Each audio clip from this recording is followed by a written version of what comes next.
As more ballots are added up in battleground states, the margins are going down. In his first press conference since election night, President Trump maintained he's won. If you count the legal votes, I easily win. Critics call Trump's claim baseless and unfounded. However, instances of voter fraud are beginning to be reported. The Republican Party in Nevada announced Thursday evening that it has sent a criminal referral to Attorney General William Barr with allegations of more than 3,000 cases of voter fraud, and tweeting that they expect that number to grow substantially, claiming thousands of individuals have been identified who cast ballots after moving out of the state. In Pennsylvania, where Joe Biden is cutting into the president's lead, an appellate court judge cleared the way for the Trump campaign to more closely observe the Philadelphia County Board of Elections as they count mail-in ballots. But Trump observers say they're being stopped from seeing what's going on. Trump campaign senior advisor Corey Lewandowski tweeted out a video showing a city attorney still preventing them from getting within 6 feet of election workers. This makes it look like a kangaroo court. We deserve better, and we're not leaving till we witness every single vote that transpires in here. In Georgia, with 99% of the ballots in, Biden pulled ahead early this morning by just a little over 900 votes. The Trump campaign now likely to request a recount considering the razor-thin margin. And while the president is steadily gaining ground on Biden in Arizona, the results won't be known in either North Carolina or Nevada for days yet. Neither state likely to share their final election results until next week. Former Vice President Biden urged patience in a short appearance Thursday. We have no doubt that when the count is finished, Senator Harris and I will be declared the winners. So I ask everyone to stay calm, all the people to stay calm. The process is working. Finally, it's not just the White House at stake. Whether or not Republicans maintain control of the Senate could come down to the races in North Carolina and Georgia. Both states are still extremely tight, and Georgia has 2 Senate seats up for grabs this year, with one or possibly both of them going to a runoff on January 5th. So it's possible that we may not know which party controls the Senate until early next year. Caitlin Burke, CBN News. Well, CBN News chief political analyst David Brody joins us now. And David, I just got a Twitter report that somehow the vote count has changed in Pennsylvania. Has Pennsylvania come out with a new tally? They have up about 1,500 votes. Well, let me back up. First, it was about 5,000 plus Biden, 5,000. So in other words, Biden up by 5,000. Now it's at about 6,600 or so. So this is continuing to change, but it keeps going up a little bit more and more for Biden. The Biden folks are confident that will continue to trickle up more. Look, it's still going to a recount no matter what in Pennsylvania. It'll go to a recount in Michigan and Wisconsin and Georgia, most likely as well. Georgia, of course, we know that Biden is slightly in the lead there. So there are a lot of recounts to do. I was doing some math because, this week I've had a calculator kind of stapled to my hip at all times. And not that I need a calculator for this math, but here's the bottom line. Technically, Donald Trump, if he loses Georgia, he can still end up in a 269 tie. I won't go through the whole map, but the bottom line is he could lose the 16 electoral votes in Georgia and still technically go to a tie. If he loses Pennsylvania, where there's 20, he's done. So that gives you a sense. Well, let's talk about timing. If it ends up in a tie, that would be pretty incredible. But the Constitution has some provisions for that. Doesn't it then go to the House of Representatives?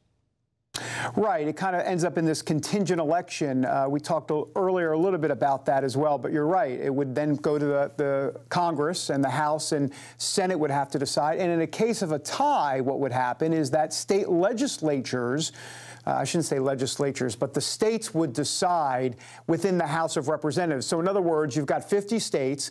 Each state gets a vote in the House. So even though when you hear something in a tie situation that the U.S. House decides it, and you're thinking, wait a minute, that means Nancy Pelosi and the Democrats are deciding, it's not true. That's not what happens. You have one vote per state. And so each state is controlled, but it depends who controls the state legislature in that state. So right now, Republicans have 26 state legislatures that they control. So technically, they would have 26 votes, which would be more than 25, which is a majority. Therefore, President Trump would continue to be President Trump in a case of a tie. It's a little confusing, but that's kind of how it works. Well, a lot of people are going to be breaking out the Constitution and reading through it to kind of figure out where we are. On the legal side of things, you know, the president's already filed challenges. So how long do you think it's going to take the court process? And are there any deadlines on the courts to wrap this up quickly, or can this be extended all the way to January? Well, let's go to a couple of dates.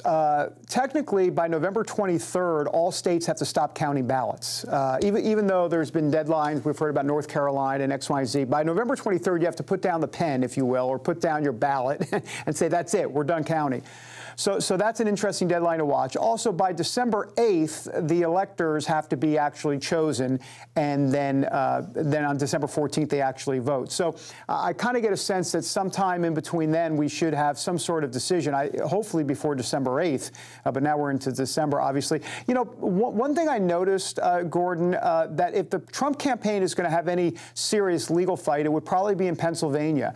I mean, this is where legal experts believe they have their best shot, because in essence, the legal fight is over those poll watchers. You know, the Trump campaign keeps talking about illegal votes. You know, count every legal vote, but don't count the illegal votes. What they believe are illegal votes are ones where ballots were being counted, but the poll watchers, the certified poll watchers for Republicans, Trump, all of that, they weren't there to oversee the process. So they call those illegal. They want those thrown out. They were still counted. That's what you see in the Pennsylvania tally.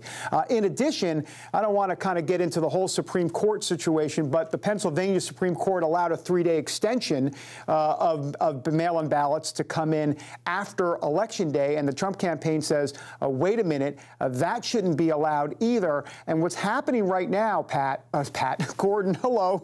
What's happening, Gordon, right now, sorry, I'm a little tired, but what's happening right now is that those ballots are being counted. They're being segregated out. They're being separated out, but they're still being counted in the overall vote total. And the Trump campaign says, no, those should not even be in the count right now that you're seeing live as we see those updated totals. So those are the illegal votes that the Trump campaign is talking about. Well, real quickly, we've got one viewer question. How can the number of counted ballots exceed the number of registered voters? Are you seeing any instances where we actually have more votes being cast than registered voters?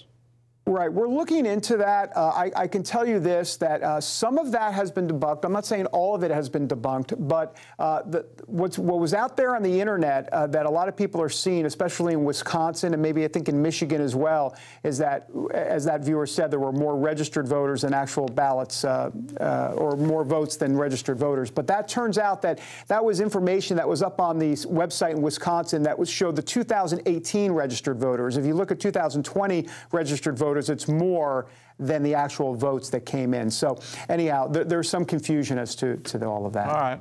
Well, David, thanks for clearing up the confusion, and thanks for being with us. You can always get election updates at our website, cbnnews.com, or I encourage you, download the CBN News Channel app today. Just go to any one of the online stores. You can download it to your smartphone, to a tablet, to a smart TV. You can watch us online, a 24-hour news channel, but you can also get the latest updates, and we'll do push notifications to you so you can be informed. Download the CBN News Channel app today. Hello, I'm Gordon Robertson. Thanks for watching the video. Be sure to like, subscribe, and hit the notification bell for more encouraging videos like this one. Welcome to the 700 Club Interactive family, and God bless you.